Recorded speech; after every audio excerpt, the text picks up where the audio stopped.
In this video, I'll walk you through how to use base prompts in AI Assist and how regular expressions, or Regex, can help you validate customer input.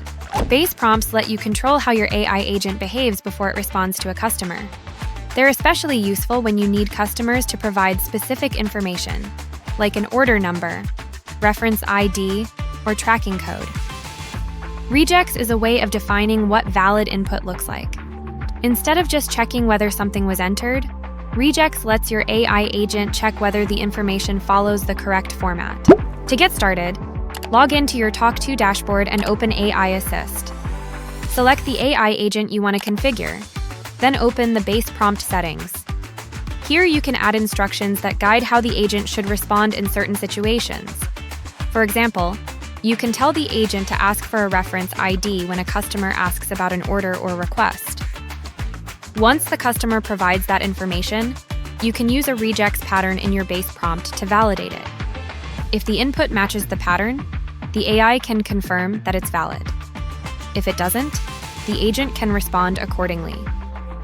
This approach is useful when you want to prevent incorrect or unrelated information from being processed, or when you want to stop the conversation from progressing until valid input is provided. It's important to note that regex validation checks the format of the input, not the status or ownership of an order. What happens after validation is entirely up to you. The agent can stop, ask a follow-up question, or move on to another step in your workflow. By using regex in base prompts, you can create more predictable, controlled conversations and reduce confusion for both customers and your support team.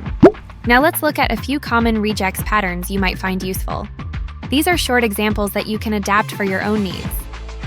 First, a numbers-only pattern. This checks for numeric IDs with a fixed length. It's useful for validating order numbers, ticket IDs, or reference numbers that are digits only. Next, alphanumeric IDs with a prefix.